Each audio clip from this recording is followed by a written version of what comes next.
ابعد عن الكبائر ازاي اللي مبهدلاني دي؟ اسال نفسك سؤال واحد: مين الوحيد المستفيد من ان انت تعمل كبائر و... واللي بسببها ممكن بتتعذب في الدنيا وهتخش معاه في الاخره في النار؟ مين الوحيد المستفيد يا ترى؟ الشيطان، صح كده؟ اعوذ بالله منه. طيب بس خد بالك، الشيطان ملوش سلطان عليك، ما بيجبركش، هو بس بيجي يقول لك بس. انت بقى اللي ما شاء الله عليك بتكمل يعني.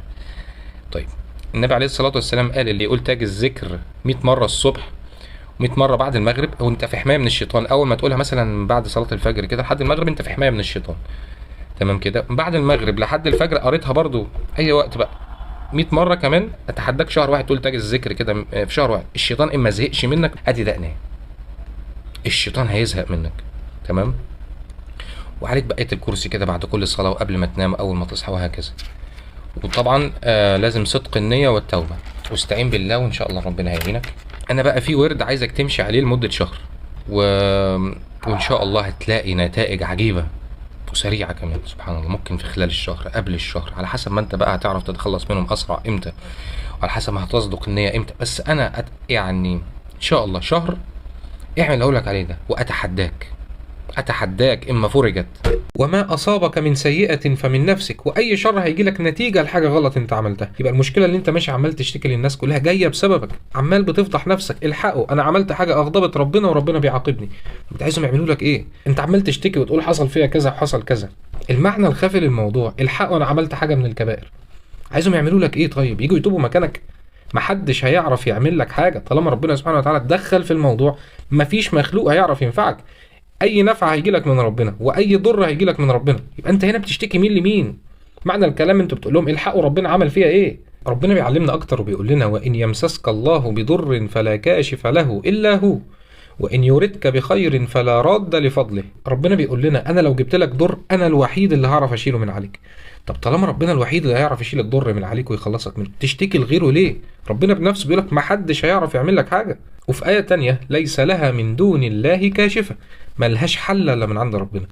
ربنا قال لنا فانت لازم تحافظ على صلاة الضحى. اولا لان هي بتعدل الصدقات على كل مفصل في جسمك. تاني حاجة ان ربنا اقسم بالوقت ده، وربنا مش بيقسم باي حاجة كده، لازم في سر. فالصلاة والاذكار والدعاء واي عمل تعمله في الوقت ده ليه ثواب مضاعف، واصلا هي ليها حسنات كتير جدا، والحسنات بتذهب السيئات. الذنوب دي هي سبب كل مشاكلك، فحالك هينصلح. وربنا قال في الصورة دي: ولسوف يعطيك ربك فترضى. وهي مش هتاخد منك وقت. وفي حديث تاني لسيدنا النبي عليه الصلاة والسلام ان اللي يصلي 4 ركعات اول النهار ربنا يكفيه اخره. اللي يصلي 4 ركعات 2 في 2 في وقت الضحى ربنا هيكفيه اليوم كله. فهي بتعدل الصدقات وبتكفيك اليوم كله، ودي وصية سيدنا النبي عليه الصلاة والسلام، ودي صلاة الأوابين وحسناتها كتير جدا، تسيبها ليه؟ ونكتشف هنا نقطة ان ربنا مخبي كنوز في النوافل. النوافل اللي هو بيزود على الفرائض، وهم دول المحسنين. فصلاة الضحى هي سنة نبوية وفرصة كبيرة عشان تقرب لربنا، وهي سبب من دخول الجنة. اتذكر في حديث ان في باب من ابواب الجنة اسمه الضحى، وبيدخل منه اللي كان مواظب على صلاة الضحى. واتذكر ان ربنا بيحب اللي بيكتر من النوافل: وما زال عبدي يتقرب الي بالنوافل حتى احبه. وان حبك هيديك اللي انت عايزه كله.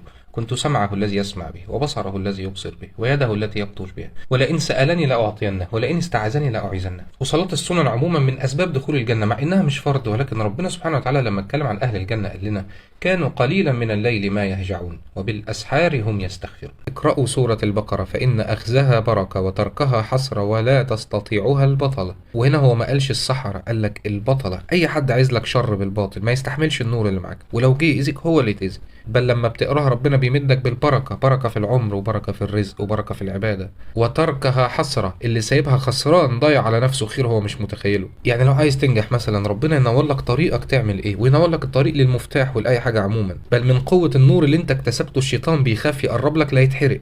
ولكن لمدة كام يوم؟ النور اللي انت اكتسبته ده هيقعد معاك قد ايه؟ في حديث فيما معناه انك لما تقرا البقرة الشيطان ما يدخلش بيتك لمدة 3 ليالي. والحكاية مش في بيتك، الحكاية فيك انت بقيت مصدر النور دلوقتي.